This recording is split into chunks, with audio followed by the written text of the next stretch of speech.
갈라디아서 6장 2절 말씀. 자, 같이 한 목소리로 읽겠습니다. 시작. 너희가 짐을 서로 지라. 그리하여 그리스도의 법을 성취하라. 아멘. 할렐루야. 짐이 무거우시죠? 짐이 다 무겁습니다. 다 복잡하고 고민 없는 인생이 어디 있겠으며 사건 사고 없는 삶이 어디 있겠습니까? 그죠?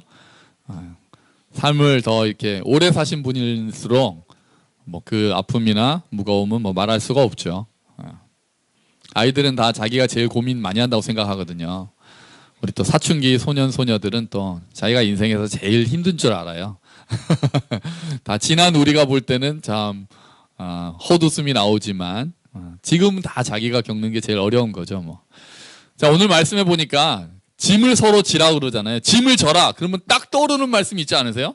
짐을 진다. 딱 떠오르는 말씀 있지 않으세요? 그죠. 주보에 딱 있잖아요. 주보에. 같이 한번 읽어볼까요? 시작. 수고하고 무거운 짐진 자들아, 다 내게로 오라. 내가 너희를 쉬게 하리라. 아멘. 아멘. 옛날 버스 정류장에서 많이 봤던 글이에요. 자, 수고하고 무거운 짐진 자들아, 예수님이 다 와서 이제 오면 쉬게 하시겠다라고 하니까 짐은 일단 무거운 거고 나의 괴로움이고 어려움이고 이제 그렇다고 생각할 수 있어요. 그러면 이 말씀을 오늘 말씀이랑 이렇게 해보면 마태복음에서는 예수님이 나한테 오면 내가 쉬게 하겠다. 그러니까 짐을 져주신다는 말씀도 들어갈 수 있겠죠. 그런데 오늘 말씀 보니까 짐을 어떻게 지라고요? 서로 지래요. 서로. 너희가 서로 짐을 지라. 예수님이 쏙 빠지셨어요. 짐 져준다 그러셔놓고는 예수님이 쏙 빠지고 너희끼리 서로 짐을 지라 그러시네. 짐을 서로 지라 그러면 우리는 일단 딱 생각할 수 있는 게 서로 도와주라는 말로 생각할 수 있을 거예요. 그죠? 가장 쉽게 딱 생각하는 거죠. 서로 도와줘라. 서로 도와줘라. 어려운 상황에 있는 사람 모른 채 하지 마라. 우리를 그리스도께서 한 몸으로 묶어주셨으니 제가 맨날 강조하는 거잖아요. 한 몸으로 묶어주셨는데 내 주변에 있는 내 가족들, 내 믿음의 식구들이 어떤 상황에 있는지 무관심하거나 모른 채 하지 말고 어려움이 있으면 좀 실제적으로 도와라. 말과 혀로만 주일날 와가지고 잘 지내셨어요? 그리고 사랑합니다. 뭐 이런 거 좀 하지 말고. 저 사랑합니다 안 하잖아요. 그래서 말과 뭐 이렇게 말로만 네 잘 지냈어요 이렇게 웃지만 웃는 게 아니고 그런 경우가 얼마나 많습니까? 근데 교회 와서는 역설적으로 더 괜찮아 보여야 된다는, 그래서 믿음이 있으면 부담이 더해지는 게 있어요. 그러니까 내가 예수님을 믿으면 이제 기뻐해야 된다는 말씀을 들었기 때문에 슬퍼하기가 오히려 힘든 역설적인 상황이 발생할 수 있어요. 교회 오면은 안 괜찮은 척 하기에는 좀 그런 거예요. 다 좀 괜찮아 보이고 사실 안 그러거든요. 다 지금 이제 한쪽 구석에 뭔가 힘든 게 있잖아요. 그런데 교회 오면은 이렇게 찬양하고 또 웃으면서 인사하고 뭐 안녕하세요 하고 잘 지내셨죠? 이렇게 하다 보니 일주일에 한 번씩 만나서는 내 아픔도 나도 이제 서로 이제 가릴 수가 있게 되는 거죠. 사실 그 예수님이 원하시는 건 그런 건 아닌데 교회를 다니다 보면 그런 일이 많습니다. 그런데 이제 그러지 말라는 거죠. 서로 짐을 지라는 얘기는 어려움이 있으면 구체적인 상황에 관심을 가지라는 얘기예요. 구체적인 상황들, 그 다음에 가족 관계, 어려울 수 있잖아요. 자녀와의 관계, 부부간의 관계, 또 재정적인 문제, 또 직장에서의 힘든 일들, 그런 것들을 구체적으로 좀 알고 있어라 라는 게 짐을 지려면은 먼저 전제가 되는 거예요. 짐을 져준다는 것은 교회가 한 사람들을, 서로 믿음의 식구들은 한 사람들 어려운 상황들을 일단은 알고 있어야 되는 거예요. 옛날에 뭐 밥숟가락 몇 개인지도 안다 이런 말을 쓰잖아요. 시골에서 뭐 밥숟가락 개수까지는 모르더라도 상황을 그러니까 서로 알고 있어야 된다는 거예요. 그게 짐을 서로 지는 거예요. 그래서 경조사 중요합니다. 경조사 있으면은 그냥 떼거지로 몰려가는 게 당연한 겁니다. 뭐 바빠서 그런 게 어디 있어요. 그냥 지난번에 누구 결혼할 때 애들까지 데리고 가면은 짐 된다 그랬는데 괜찮다 그랬잖아요. 짐 돼도 괜찮아요. 다 데리고 오세요. 상영 형제 미안해하지 말고 다 데리고 가시면 돼요. 그냥 뭐 4명 5명 어때요? 그냥 다 데리고 가서 먹어주고 축하하고 그런 거죠. 지난번에 우리 서건사님 그때 추도 예배 드릴 때도 아이들도 전 예배 같이 드려서 좋았어요. 아이들은 잘 모르겠지만 그 상황이 모르겠지만 우리 아이들도 그 자리에서 함께 그 분위기를 익히고 그렇게 한다는 게 나중에도 크게 또 아이들이 이제 자라면서 한 몸이라는 게 어떠한 건지 한 식구라는 게 어떠한 건지 저는 알 수 있을 거라고 생각을 하거든요. 그러니까 경조사 챙기는 것도 중요해요. 근데 경조사만 챙기는 거는 다가 아니죠. 아플 때 또 평소에도 어려움이 있을 때 사소한 일들도 서로 이야기하면서 돌보라. 그게 이제 서로 짐을 지는 게 될 겁니다. 그런데 서로 짐을 지려면 또 전제되는 게 하나 있어요. 뭘까요? 서로 짐을 지기 위해서는 뭐가 돼야 되죠? 서로 이 사람의 짐을 져주려면은 한 사람이 짐을 져주면은 한 사람은 뭐가 되는 거예요? 짐이 되는 거거든요. 서로 짐을 져줘야 되는데 어떤 경우는 내가 짐이 되는 거는 절대 싫어하시는 분들이 계세요. 패는 안 끼쳐 나는. 저 사람을 도와줄 수는 있는데 나는 패 끼치는 거는 딱 질색이야. 이런 분들이 계세요. 계시죠? 이런 분들은 어떤 분들일까요? 뭐 예를 들면은 좀 자존심 때문에 그러신 분들도 계세요. 자존심 하나로 먹고 사는 인생이잖아요. 그러니까 자존심이 좀 있는 거예요. 그런데 뭐 그게 뭐 나쁜 거는 아닌데요. 자존심은 우리가 항상 조심해서 다뤄야 돼요. 그러니까 자존감하고 자존심하고 우리가 다르다는 이야기를 하는데 성경에서 말하는 죄의 중심은 자존심이거든요. 성경에서 말하는 죄의 핵심은 자존심이에요. 그러니까 자존심 자체가 나쁘다는 말씀은 아닌데요. 자존심으로부터 죄가 시작이 되는 경우가 많아요. 특히 여기서의 자존심은 죄에서의 자존심은 하나님 없이도 나 혼자 할 수 있다라는 자존심이거든요. 그게 죄예요.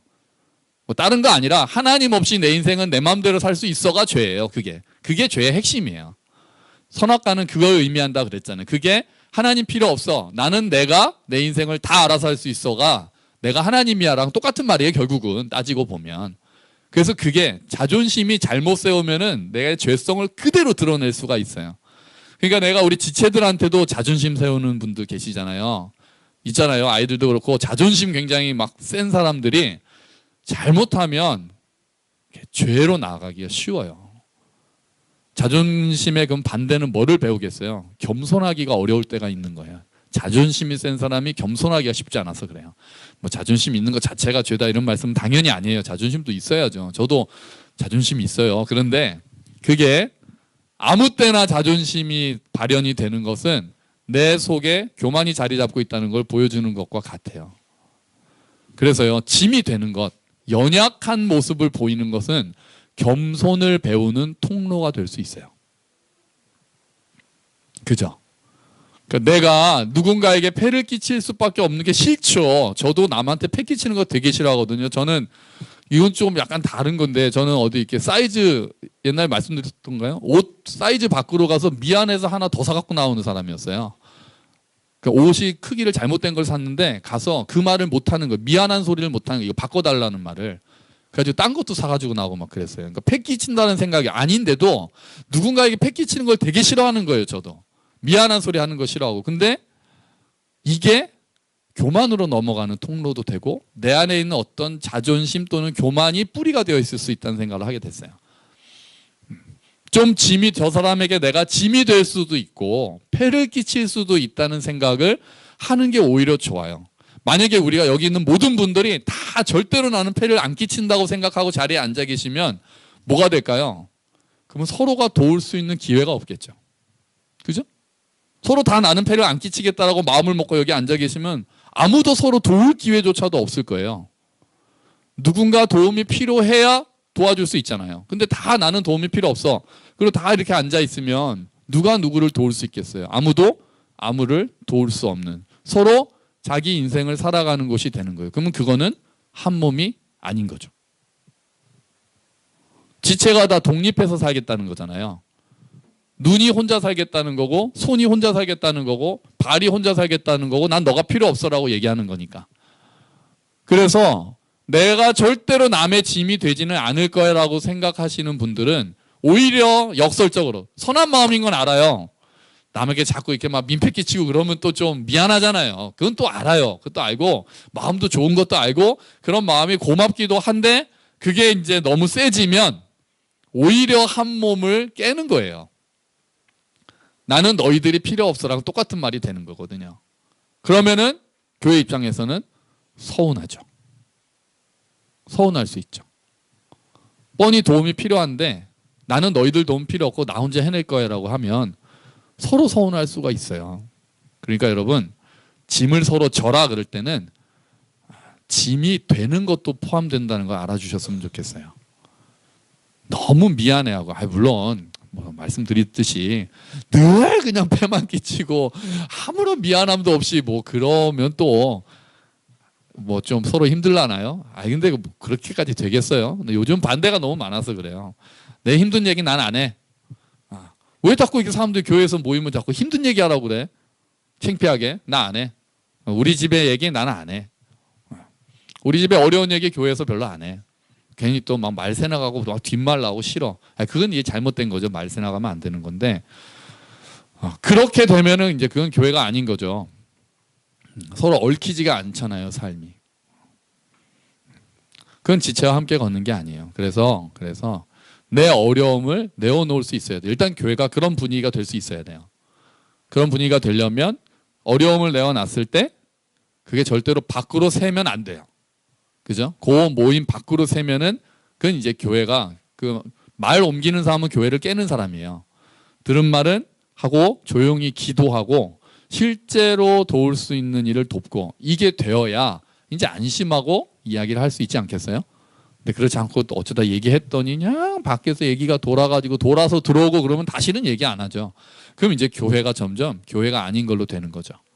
그러므로 여러 가지가 같이 있어야 돼요. 먼저 여러분, 우리 모두가 연약한 자잖아요. 우리 모두는 연약하거든요. 그런데 안 연약한 척 하지 말고 어려운 일이 있으면 기도 제목으로 내어놓고 도움을 요청하고 자존심 좀 꺾고 겸손하게, 이게 그리스도께서 원하시는 거라는 생각을 하셨으면 좋겠어요. 폐를 끼치는 것도 주께서 원하시는 게 있어요. 폐를 안 끼치는 것만 주께서 원하시는 게 아니에요. 어떨 때는 오히려 내가 이 공동체의 짐이 되는 게 주께서 우리 교회를 교회되게 하시는 통로가 될 수 있어요.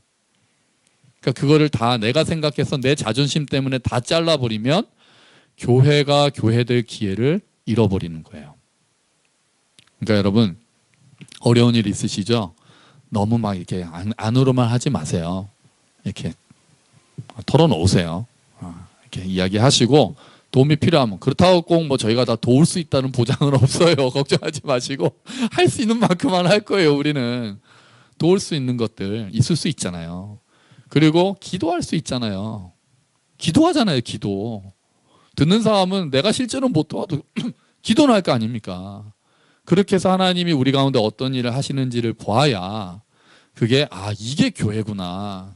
그냥 서로 관심 없는 사람들이 일요일 날 한번 모여가지고 같이 그냥 찬양하고 앉아가지고 앞사람 뒤통수 보고 목사님 얼굴 보고 그러다 가는 게 교회가 아니라 서로. 그래서 저는 공간이 크면 동그랗게 앉아서 예배드리고 싶다는 말씀 전에 드렸잖아요. 이렇게 뒤로 안 보고 동그랗게 예배드리고 싶다고, 서로 마주볼 수 있도록.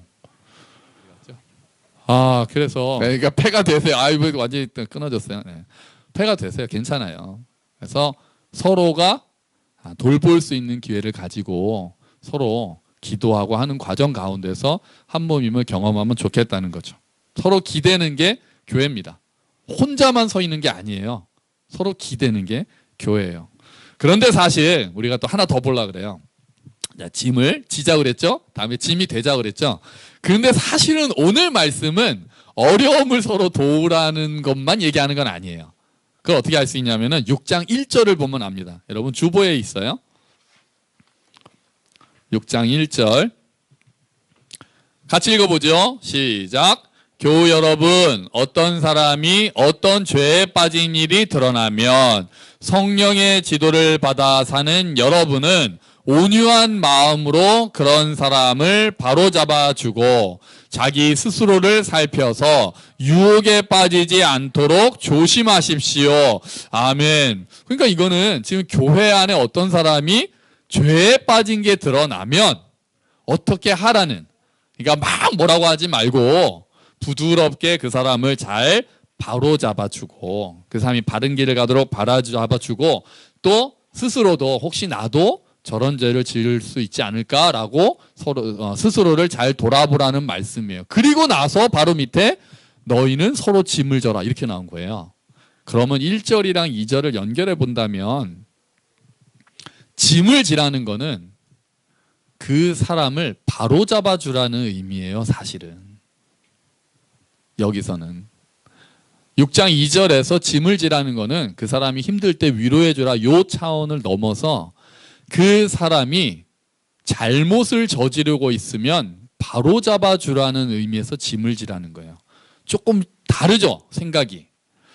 그 사람이 뭔가 잘못된 길을 가고 있으면, 그 사람이 하나님의 뜻에 맞지 않는 일을 하고 있으면 그것을 바로잡아 주는 게 짐을 진다는 거예요. 그러니까 그 사람을 하나님 안에서 회복시키고 바로 잡아줘야 되는 그 짐이 우리가 함께 져야 되는 짐이라는 거예요. 그러니까 그냥 어려움만을 말하는 게 아니에요. 그러니까 그 사람이, 어떤 사람이 잘못된 길을 가고 있으면 내버려 두는 건 교회가 아니에요. 분명히 하나님 뜻에 맞지 않은 범죄를, 죄를 저질렀는데 교회가 내버려 두면은 그건 교회가 아니에요. 교회는 부름받은 성도들의 거룩한 모임이잖아요. 그러면은 교회의 거룩성이 완전히 깨져요. 완전히 깨지니까 이제 교회가 더 이상 교회 될 수가 없죠. 그런데 그렇다고 해서 그 사람을 정죄하고 당신은 이러니까 해가지고 막 비난하고, 이건 또 교회가 아니에요. 이건 법정이죠. 교회는 그 중간에 있어야 되는 거예요. 어떻게 하라고요? 그 사람을 바로잡아 주되 온유한 마음으로 바로잡아 줘라. 그 사람을 우리의 적으로, 원수로 여기지 말고 잃어버린 형제로 봐줘야 된다는 거거든요. 아, 이 사람이 길을 잃었다. 이 사람이 지금 하나님에게서 멀어지고 있다. 안타까워하는 마음으로 바로잡아 주라는 건데, 이거를 서로 짐을 지라고 표현을 하는 거예요. 그러니까 내가 우리가 서로 도덕적으로 연약하잖아요. 우리가 다 죄를 지을 수 있잖아요. 그럴 때 그것조차 서로 내가 당신을 회복시켜 주겠습니다. 우리 공동체가 당신, 지금 죄를 짓고 잘못하고 있는 당신을 막 비난하기보다는 당신을 다시 그리스도의 몸으로 끌어들이겠습니다. 이게 서로 짐을 진다는 거예요. 그냥 잘못된 걸 그대로 놔두란 얘기는 아니에요. 다시 말씀드려서 그냥 용납하라는 얘기가 아니라 그 사람이 먼저 그것에 대해서 회개를 해야 되겠죠. 잘못된 것을 알려주고 바로 잡아서 그리스도의 몸으로, 교회로 다시 인도하는 게 짐을 진다는 거예요. 그러니까 우리가 서로 짐을 진다는 게 조금 더 교회가 생각보다 복잡한 기관이 되는 거예요. 어떤 사람이 잘못하고 있는 거를 모른 채 하는 게 교회가 아니라는 거예요. 어려워지죠? 그러니까 밖의 삶하고 교회 삶하고 아무런 관계가 없이, 이 사람이 밖에서 무슨 일을 하든지 상관없이 교회 오면 아이고 형제님 오셨어요, 예배드리고 안녕히 가세요가 아니라, 이 사람이 밖에서 어떤 문제를 하고 있으면 그거를 교회가, 이 사람이 하나님 뜻에 맞지 않는 삶을 살고 있으면 바로 잡아주는 게 교회의 역할이라는 거죠. 그게 서로 짐을 진다는 거예요. 짐이 꽤 무거워요, 교회가. 그럼 우리는 어디까지 들어가서 이야기를 하는 게 맞습니까? 어느 선까지 들어가죠? 요즘같이 프라이버시가 중요한 이 시대에 개인의 삶을 교회가 어디까지 들어가서 서로 바로잡아주는 게 맞을까요? 쉽지 않은 문제죠. 자, 하나를 더 보면 이 경우에는 그래도 죄가 드러난 거예요. 그죠? 죄에 빠진 게 드러났을 때예요. 그런데 우리가 생각해 보면 애매할 때가 더 많다는 게 문제예요. 그래서 제가 생각한 짐은 어떤 짐이냐면요. 왜냐하면 우리가 이게 정말 하나님의 뜻에 맞는지에 대해서 성경에서 명확하게 이야기하는 것들은 있어요. 그죠? 우리 밖에서의 삶 말이에요. 예를 들면 아이를 어떻게 키우는 게 하나님 뜻에 정말 맞습니까? 물론 뭐 하나님을 경외하는 아이, 이건 뭐 정답이지만, 우리 아이가 지금 게임에 빠져 있는 우리 아이는 어떻게 하는 게 하나님의 뜻에 맞습니까? 무조건 핸드폰 뺏어서 그냥 없애버리고 게임은 무조건 못하게 하고 섬나라로 보내버리는 게 맞습니까? 군대 보내면 끊는데요. 군대 보내면 게임 끊어진대요. 그게 맞을까요? 아니면은 맘대로 해라. 뭐 게임은 네 인생인데, 그게 맞을까요? 아니면 어느 정도로 밀당을 해서 어느 정도로 제한을 하는 게 맞을까요? 학교에서 친구들하고 사이가 안 좋은 아이들을 어떻게 하는 게 과연 하나님의 뜻일까요? 선생님하고 싸움해가지고 막 선생님 싫다고 하는 아이는 어떻게 말을 해주고, 학교에 어떤 친구 때문에 힘들어하는 아이에게는 어떻게 말해주는 게 과연 하나님의 뜻에 지혜에 합당할까요? 사회생활을 할 때 어디까지 하나님께서 용인하실까요? 관행이란 이름으로 해야 되는 굉장히 안 좋은 일들도 있고, 그럼 과연 어디까지 하나님께서 인정해 주실까요? 아니면 아닌 건 아니라고 무조건 아무것도 안 하고 사는 게 우리가 살아가야 되는 길일까요? 어렵죠? 저는 이것도 짐이라고 생각하는 거예요. 그걸 여러분 혼자 다 결정하지 마세요. 혼자 다 결정하면서 문제가 생기고 혼자 하려면 힘듭니다. 이게 정말 어떤 게 하나님의 뜻인지를 어떻게 혼자 다 알 수 있겠어요? 다 알 수 없죠. 그런 이야기를 하지 않고 혼자만 다 이야기를 하면서 생각을 하면 그게 얼마나 잘못된 길을 가기가 쉽습니까? 분별해야 되는 짐들이 우리에게 있어요. 그게 굉장히 어렵습니다. 제가 보기에는 그냥 죄에 빠진 사람에 대해서 어떻게 하는지는 오히려 명확해요. 그런데 이건 정말 어떻게 하는 게 하나님 뜻에 합당할까를 정하는 게 훨씬 어려워요. 그죠? 직장 생활에서 이런 것들, 상사와의 관계, 또 나한테 뭐 시키는 일들, 이거를 내가 어떻게 해야 될까? 우리 아이들은 학교에서 어떻게 해야 될까? 집에서 자녀들을 어떻게 키워야 될까의 문제가 제일 어렵고 제일 우리의 삶에서 많은 영역인 것 같은 거예요. 여기서 길을 찾는 짐을 서로 져야 하는 겁니다. 교회가 그런 곳이 되어야 되는 곳이에요. 하나님의 뜻에 합당한 것들을, 어떤 게 정말 하나님께서 기뻐하시는 뜻이고 그거를 구체적으로 어떻게 하는데 우리가 할 수 있을까는 교회 안에서 이야기를 해야 돼요. 하나님을 모르는 바깥에서 자꾸 그런 얘기를 들으면은 하나님과 멀어지는 결과를 가지고 올 때가 많아요. 하나님 안 믿는 사람들이 하는 얘기는 기준이 달라요, 우리랑.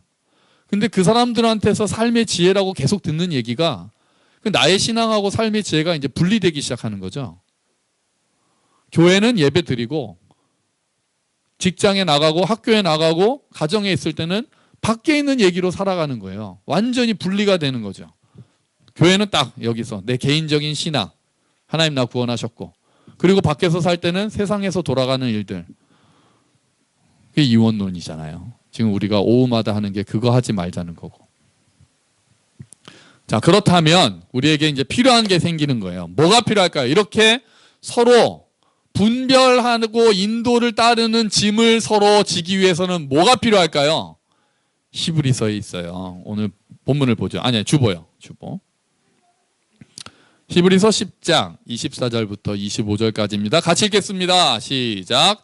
그리고 서로 마음을 써서 사랑과 선한 일을 하도록 격려합시다. 어떤 사람들과 같이 모이는 일을 그만두지 말고 서로 격려하여 그 날이 가까이 오는 것을 볼수록 더욱 힘써 모입시다. 아멘. 뭐가 필요하다고요? 모임이 필요합니다. 모임. 사랑과 선행을 격려하는 모임. 그리고 서로 분별을 도와주는 모임. 잘못된 생각을 바로잡아주는 모임이 반드시 필요한 거예요.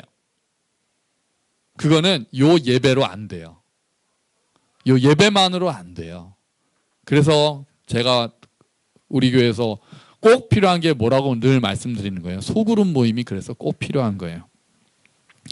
우리가 모이는 형제 모임, 자매 모임, 워킹맘 모임, 사랑 모임, 신혼부부 모임, 청년 모임, 중등부 모임까지 하잖아요. 이게 너무 중요한 거예요. 왜요? 거기선 삶을 나누고 구체적인 이야기를 하거든요. 설교는 원리를 선포하죠. 근데 그 원리가 나의 삶에 어떻게 적용될지는 설교 시간에 다 못하는 거예요. 상황이 다 다르니까. 그 모임에서 그 말씀이 내 삶에 어떻게 적용되는지를 이야기할 수 있어야 돼요. 내가 이런 상황인데 성경에서 하나님 보시기엔 이건 어떨까 하면은 그 같이 모여있는 형제 자매들이 자기가 경험한 것들, 그리고 서로 잘 모르면은 같이 기도하고 지혜를 모으고 하는 일들이 너무 필요한 거죠. 그래서 소모임이 너무 필요한 거예요. 그냥 늘 어려울 때 위로받고 이것뿐 아니라 서로에게 살 수 있는 방법이나 방향을 제시하기 위해서 소모임이 중요하고, 그 모임에서 우리의 삶이 좀 더 진솔하게 나와서 서로를 도와줘야 되는 거예요. 여러분, 저는 그래서 지금 우리 교회 형제 모임, 지금 여러분 우리 전체 모임이 다 있잖아요. 이 모임 아무 데도 못 오는 사람이 딱 한 명 있는 거 아세요? 한 명 있어요. 한 명. 신종욱 형제예요. 우리 평일 모임이 다 있거든요. 모두가 다 있어요. 모두가 빠져있는 건, 못 나오는 사람은 있어도 빠지진 않는데 종욱 형제만 빠져 있어요. 형제 모임이 토요일인데 집이 멀어가지고 큰일 났어요. 지금 종욱 형제는 이제 갈 길도 모르고.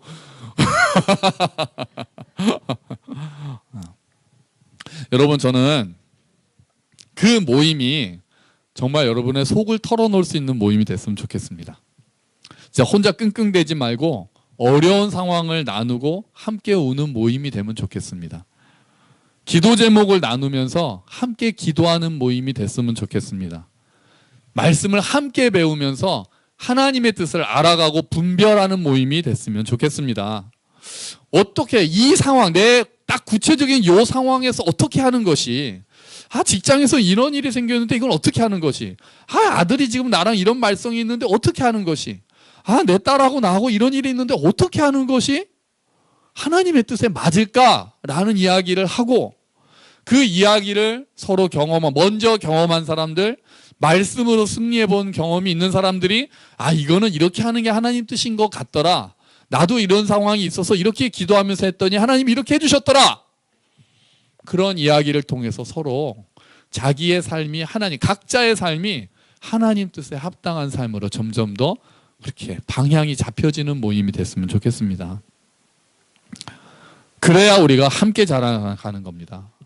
함께 모여서 삶을 말씀으로 해석하기 시작할 때, 내 삶을 복음으로 해석하고 복음으로 방향을 잡을 때 자라가는 거예요. 목사님 설교로만 그냥 듣고 아멘하고 끝나가지고 내 삶이 자라진 않아요. 그 말씀이 내 구체적인 삶에 들어오기 시작해야 자라죠. 그리고 고민하고 기도하고 분투하고 또 안 돼서 또 일어나서 해보고 용기 내고, 그러면서 이게 하나님의 뜻에 맞는구나를 삶에서 경험을 해야 우리가 자라는 거 아닙니까? 그래야 교회가 함께 자라는 거죠. 그래서 소모임은 너무 중요한 거예요. 너무 중요한 거예요. 하나님을 모르는 사람들의 지혜는 한계가 있습니다. 이 모임이 아니라 회사에 있는 다른 선배들하고의 만남, 학교 학부모들하고의 만남, 별로 도움 안 됩니다. 하나님의 지혜와는 먼 이야기들을 하고 세상을 살아가는 그런 경우가 많아요. 세상의 지혜와 하나님의 지혜는 같이 갈 때도 있지만 갈라지는 때가 있어요. 그걸 분별할 수 있어야 돼요.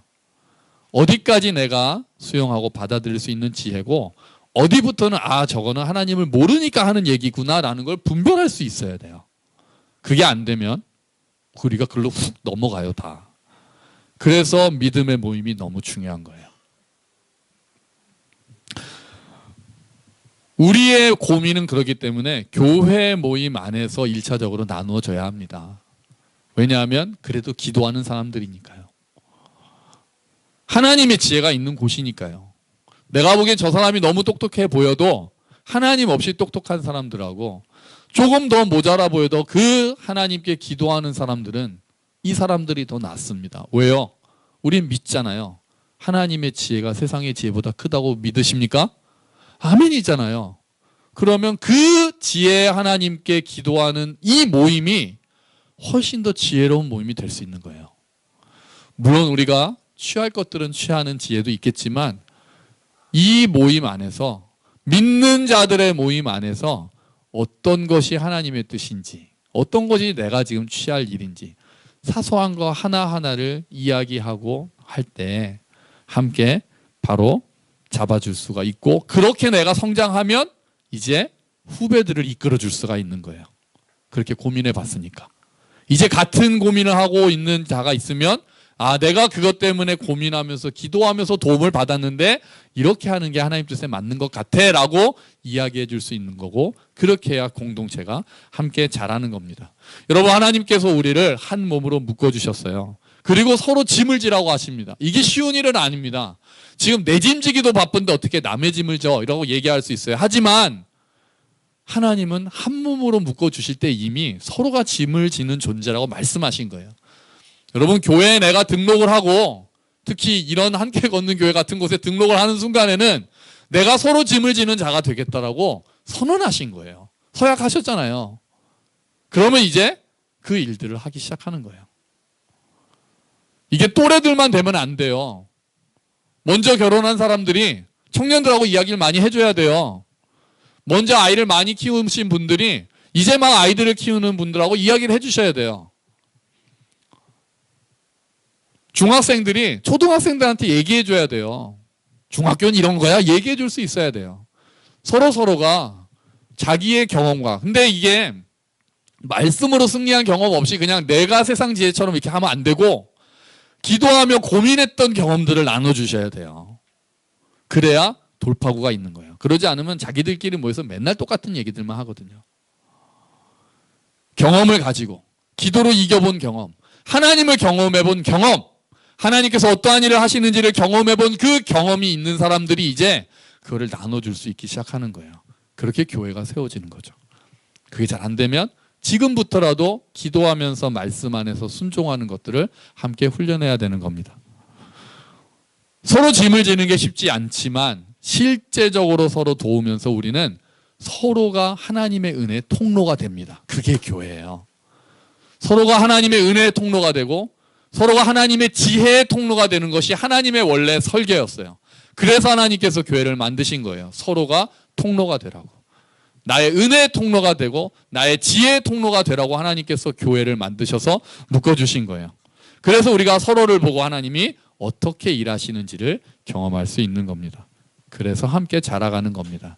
하지만 여기서 감사한 것은 처음에 우리가 봤던 말씀, 수고하고 무거운 짐진 자들아 내게로 오라는 그 말씀은 여기서도 유효하다는 겁니다. 뭐냐? 우리가 다른 사람이 어떤 생각을 하고 어떤 것이 하나님의 뜻인지 분별하기 어려운 그 짐도 함께 져야 되지만 그 짐조차 예수님께서 함께 져주겠다고 약속하시는 겁니다. 우리는 다 모여봐야 지혜가 부족하지만 지혜로우신 성령 하나님께서 우리에게 함께 모여서 기도할 때 지혜를 주시겠다는 약속이에요. 두세 사람이 모여서 기도하는 곳이 있겠다는 약속은 두세 사람이 어리석은 우리들이 모여서 함께 기도하며 지혜를 구할 때 그 지혜를 주시겠다라는 약속이기도 해요. 그래서 우리는 감사함으로 부족하지만 또 모여서 형제 자매와 함께 이야기하고 기도할 수 있는 겁니다.